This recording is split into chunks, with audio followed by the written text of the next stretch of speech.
Vorremmo sostenere che ogni epoca ha la sua misura, il suo ritmo ideale, le proporzioni che più le si addicono. I platonici affidavano ad un ideale precostituito ogni pensiero filosofico, nonché ogni opera artistica.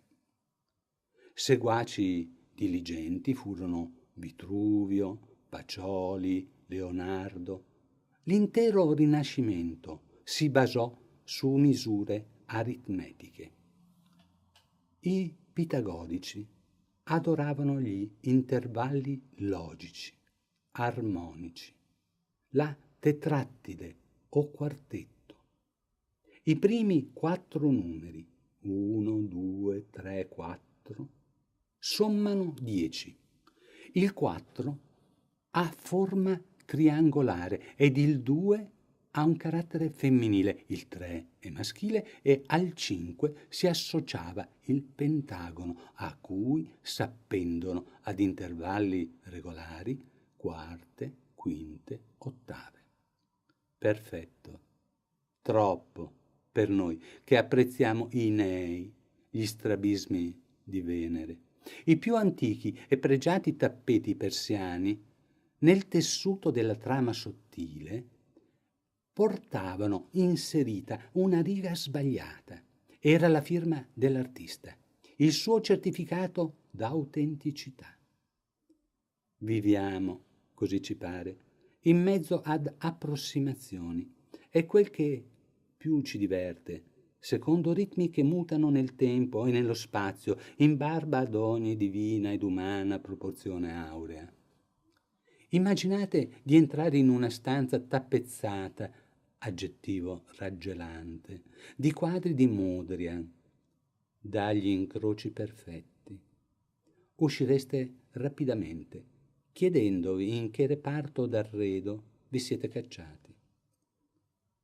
Osserviamo, su suggerimento di Gillo Dorfles, 3 quadri diversamente celebri. La scuola d'Atene di Raffaello, un dipinto cubista di Jean Gris e la Grande Jatte di Seurat. Lo schema è geometricamente analogo. Un fuoco centrale, prospettive decrescenti per le linee superiori, altrimenti crescenti, talora con corrette fughe laterali. Qualcuno obietterà che le tele hanno diversa dimensione e che Raffaello ha dipinto a fresco. Variazioni di supporto, osservazioni inconfutabili. Tuttavia, lasciamo la replica al Rhythms of Modern Life in British, dipinti dal 1914 al 1939, da cui trarremmo anglosassoni motivi popolari. Che piova o tiri vento, a Londra il quotidiano si vende a perdifiato. Cosa ci sia dentro dipende dal caso del giorno. Certo è che la lotta è continua, persino tra uomo e donna. L'impone la legge di Darwin, l'inglese uscito indenne da scomuniche e persino, caso raro, dalle lodi. È un meccanismo perverso che ci rende automi spinti dall'istinto.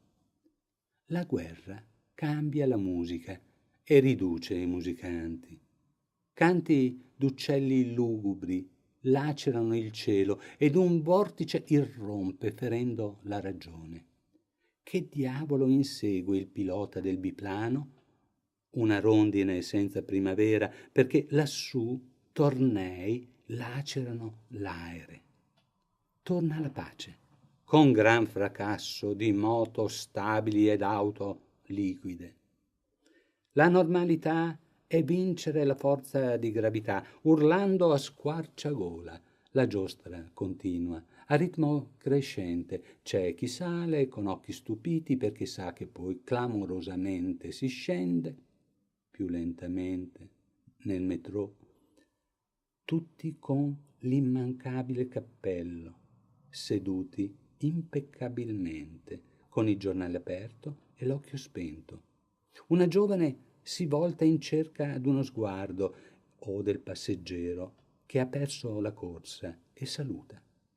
Un uomo, a ben guardare, senza ombra. Per chi allora la scala a chiocciola, con gradini a tastiera d'organo? Per chi supererà l'esame per entrare a Cambridge o ad Oxford nella gara per la scalata sociale? Si inizia con il mostrare l'armo, poi si dovrà vogare a ritmo sincrono. Il tempo lo batte chi guarda senza faticare. Per le femmine, ondine, ondivaghi, la grazia nel danzare farà la differenza tra la prima donna e quella del varietà. La massa si cimenta sudando in bicicletta e per chi è stanco di girare a vuoto con gambe e cervello fa ruotare le bocce. Un giocoliere scombina l'ordine, sparaglia le carte e certezze. Siamo a teatro, non lo dimenticate. E a dirigere l'orchestra con bacchetta a sciabola è sempre l'unico, il migliore. Chi si dissocia si dà al night, improvvisando divertimenti da banda jazz. Tutti senza occhi, ognuno esegue, suona, gingilla, canta ed il chitarrista con il piede destro abbraccia una gamba, quella della seggiola. Musica in bianco e nero per intellettuali dall'orecchio raffinato. Nei bassifondi la rumba accende il colore, rosso ardore. E si può sognare di volare, di ballare sulle punte, cavalcar le onde o di rilassarsi in un bagno turco, rinfrescandosi con l'improbabile ventaglio o accarezzando un gatto bianco, le cui smorfiose fusa si smorzano con una carezza in capo. La musica si spegne, così la voce ed il video. L'ozio ci attende.